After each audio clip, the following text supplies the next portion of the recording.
जिसके कान हों वो सुन ले, जिसकी आंखें हों वो देख ले। हम उन लोगों के लिए विशेष धन्यवाद देना चाहते हैं जो हमें एसबीआई पे, गूगल पे और पेपलिंक के द्वारा हमारी सेवकाई में बोते हैं। डिस्क्रिप्शन बॉक्स में दिए हुए लिंक से आप भी बो सकते हैं। ले।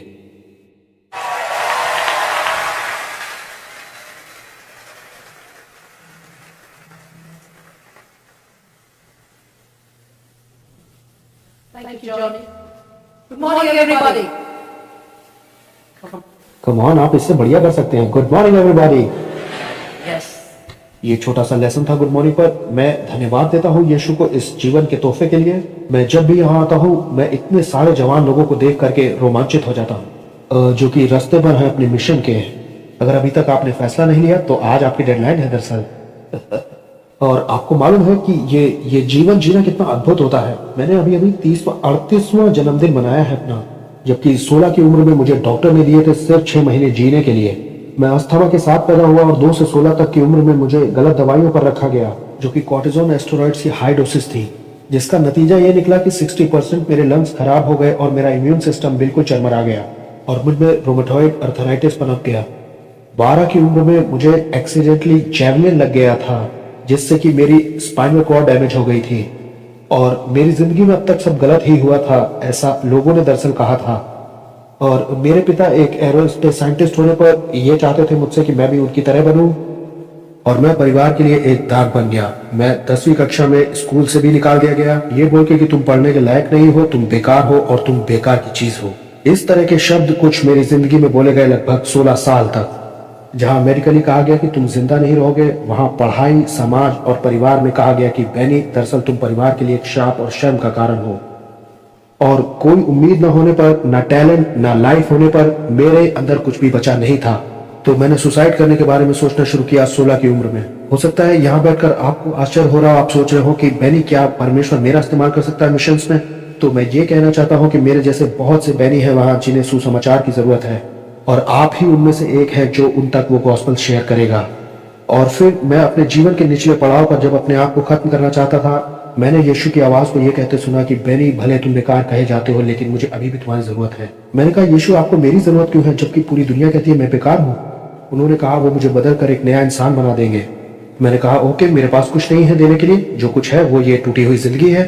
और ये जिंदगी के 6 महीने। उन्होंने कहा बस इतना काफी है एक नया काम शुरू करने के लिए तुम्हारे अंदर। और फिर यही उन्होंने किया और मैंने अपनी जिंदगी यीशु मसीह को दी।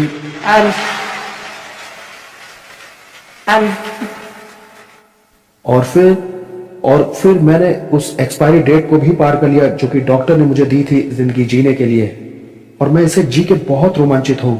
और 2006 में मैंने यीशु को पूछा कि आपकी मेरी जिंदगी से क्या बुलाहट है। बाइबल कहती है परमेश्वर की गति मनुष्य की गति से तेज है, उसके विचार हमारे विचारों से ऊंचे हैं।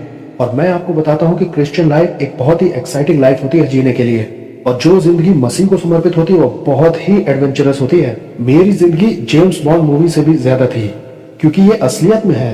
जेम्स बॉन्ड सिर्फ एक मूवी है, मेरी असलियत में है। और 2002 में $25 पर मंथ वाइवे मिशनरी का होकर के मैंने यीशु को पूछा कि आप मेरी जिंदगी से क्या चाहते हैं, क्योंकि मेरा ड्रीम था कि एक कंट्री में जाऊं। उन्होंने कहा बेनी मैं चाहता हूं कि 2010 तक तुम सारे ही कंट्री में ट्रैवल कर लो। मैंने कहा जीसस ये इम्पॉसिबल है।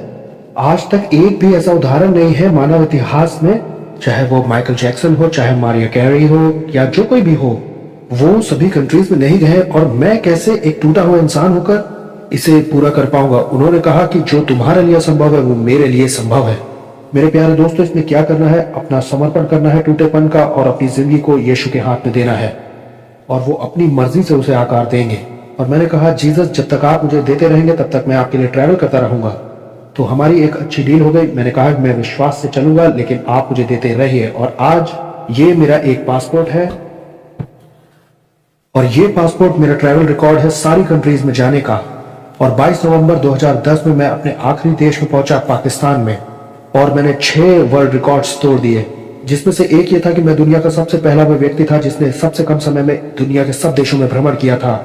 245 देश, जिसमें एंटार्क्टिका भी शामिल था, 6 साल 6 महीने और 22 दिन में। अगर यीशु अपनी महिमा के लिए मेरी जिंदगी का इस्तेमाल कर सकते हैं इतिहास रचने के लिए, सॉरी मैं आपकी तालियों के लिए वेट नहीं करना चाहता हूँ, मैं थोड़ा रूड नहीं होना चाहता। अगर यीशु मेरी जिंदगी के साथ ऐसा कर सकते हैं तो आज आपके लिए भी उनके पास एक योजना है। और वो मुझे बड़े अजीब से देशों में ले गए। उनमें से एक था नॉर्थ कोरिया। पिछले साल मैं नॉर्थ कोरिया में बुलाया गया वहां परफॉर्म करने के लिए। किम उल सुंग उनके फाउंडर के 100वें जन्मदिन पर पूरी दुनिया से 834 परफॉर्मर्स चुने गए थे और मैं इकलौता एक भारतीय था जो कि अपनी कंट्री से चुना गया था। ये एक अच्छा मौका था बजाने का, लेकिन उससे बढ़कर के गॉस्पेल शेयर करने का एक बढ़िया मौका था। हाँ, अगर आप गॉस्पेल शेयर करते हैं तो ये जानने के लिए आपको नबी होने की जरूरत नहीं कि आप मारे जा सकते हैं। लेकिन मैं परमेश्वर के वचन से समझ चुका हूँ कि अगर कोई अपना प्राण बचाना चाहेगा तो वो उसे खो देगा, लेकिन अगर कोई सुसमाचार के लिए अपनी जान देगा तो उसे पा लेगा। तो मैंने अपने पेरेंट्स को फोन किया कि एक बड़ी संभावना है कि मैं नॉर्थ कोरिया में मार डाला जाऊं। तो अगर आप मुझे 17 अप्रैल तक नहीं सुनते हैं तो आपसी सहमति से ये समझ लीजिएगा कि या तो मैं पकड़ लिया गया हूँ या मार दिया गया हूँ और मैं आपको स्वर्ग में मिलूंगा, क्योंकि मेरे लिए जीना मसीह और मरना नफा था। तो मैं नॉर्थ कोरिया गया बहुत उत्साहित होकर के जीने या मरने के लिए, मसीह के लिए।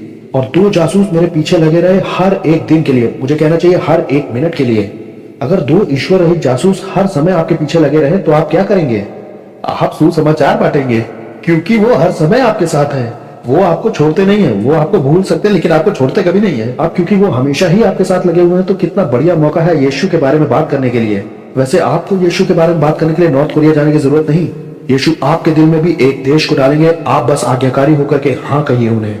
तो मैं भी दिक्कत में आ गया, श्योर। और अगले दिन मेरी इंटरप्रेटर ने जाकर के ऑफिशियल से कहा कि बेरी तो ये कर रहा है, क्योंकि मैं उसका इस्तेमाल कर रहा था मेरी गवाही को ट्रांसलेट करने के लिए उन जासूसों के लिए। मैं बड़ी समस्या में था, श्योर मैं मर जाऊंगा, लेकिन सही दृष्टिकोण ये था कि क्या ही बड़ा मौका है ऑफिशियल्स के सामने खड़े होने का। और मैंने अपनी गवाही बताई ये जानते हुए कि मैं मारा जा सकता हूं। लेकिन अधिकारी ने मुझसे सवाल पूछा कि कैसे तुम इतना श्योर हो कि तुमने 16 में यीशु ही की आवाज सुनी थी? ये तुम्हारी खुद की कल्पना भी हो सकती है। मैंने कहा सर, मेरी खुद की कल्पनाओं ने तो मुझे खुद को मारने के लिए कहा था। वो आवाज तो यीशु ही की थी जिसने मुझे जीवन दिया और बहुतायत का जीवन दिया, और उसने भी मेरी गवाही सुनी। मेरे दोस्तों, मैं आपको बताना चाहता हूं कि हिम्मत रखिए, यहां तक कि मौत के उस मुकाम तक भी यीशु के प्रेम को बांटने के लिए। कभी भी मत डरिए, क्योंकि यीशु इंचार्ज है आपकी जिंदगी का। मैं नॉर्थ कोरिया में इसलिए नहीं मारा गया क्योंकि वो मेरा समय नहीं था मरने का। दरअसल उसे पता है मेरा टाइम। और आखिर में सिर्फ 12 म्यूजिशियंस चुने गए उन 834 परफॉर्मर्स में से, और मैं उनमें से एक था जिन्हें नॉर्थ कोरिया की सरकार द्वारा अवार्ड मिलना था। और मैंने बजाया शाउट टू द लॉर्ड, जो अभी मैं बजाने वाला हूँ, my Jesus my saviour there is none like you, उस जैसे एक देश में उनके नेशनल टीवी पर। अगर परमेश्वर इस्तेमाल कर सकता है क्रिश्चियन का, एक इंडियन का, इस गिटार के साथ, एक गिटार जिसे डिजाइन करने में परमेश्वर ने मदद की ओलंपिक गेम ग्रीस के लिए, अगर परमेश्वर मेरे जैसे टूटे और बेकार बच्चे को चुन सकता है जो कि समाज का दुत्कारा हुआ है, ऐसा पहला गिटार बनाने के लिए दुनिया का जिसमें ड्रम लगा हुआ है, तो आपके जीवन के लिए भी, यीशु के लिए कुछ भी असंभव नहीं है। अगर वो मुझे चुन करके दे सकते हैं इस तरह का एक पासपोर्ट जिसमें 14 किताबें हैं कि मैं यीशु का सुसमाचार देशों में बांटूं, तो कुछ भी असंभव नहीं है। और मैं बहुत एक्साइटेड हूँ एक सॉन्ग बजाने के लिए, my Jesus my saviour lord there is none like you. और ये याद रहे, जब मैं आर्थराइटिस के साथ ये इंस्ट्रूमेंट बजाता हूँ तो मेडिकल डॉक्टर्स को भी कहना पड़ता है ये परमेश्वर ही है, सिर्फ परमेश्वर। मैं बस इस बात से खत्म कर रहा हूँ कि जब मैं वर्ल्ड रिकॉर्ड तोड़ दिया तो मेरे पास एक टोपी थी जिसमें थैंक यू जीसस लिखा था। तो CNN वो पहला न्यूज चैनल था मेरे इंटरव्यू के लिए। उन्होंने कहा सर ये एक रिलीजियस स्टेटमेंट है, आप प्लीज अपनी हैट उतार दीजिए, क्योंकि हम एक सेक्युलर चैनल है। और मैं आपको बताता हूँ, आप गॉस्पेल शेयर करना चाहते हैं तो क्रिएटिवली शेयर करिए, कोई आपको रोक नहीं सकता है। तो मैंने यीशु से एक आइडिया मांगा, क्योंकि पूरी दुनिया मेरा इंटरव्यू करने वाली थी ये कमाल दिखाने के लिए। मैं बस ये चाहता था कि यीशु जाने जाए, और मैं सुसमाचार से लजाता नहीं। उन्होंने मुझे तब जिंदगी दी जब डॉक्टर्स ने मुझे 6 महीने दिए थे। उन्होंने मुझे सुरक्षा दी, उन्होंने एक खूबसूरत भविष्य दिया। कैसे मैं यीशु को छुपा सकता था? नहीं, ये तो पाप होता अगर मैं यीशु को सिर्फ अपने तक ही सीमित रख लेता। तो उन्होंने मुझे एक खूबसूरत आइडिया दिया कि मैं ये एक नई हैट बनाऊं, और मेरी हैट पर लिखा है कि थैंक यू जीसस, मैं एक भारतीय हूं। अब ये एक धार्मिक वाक्य नहीं है, ये एक देशभक्ति का वाक्य है। और तब किसी ने मुझे रोका नहीं। और आपको मालूम है, कोई मुझे इन चीजों को पहनने से रोक नहीं सकता है। हम यहाँ तक कि न्यूज चैनल भी आकर के कहते हैं कि ये आपकी हैट पे क्या लिखा हुआ है।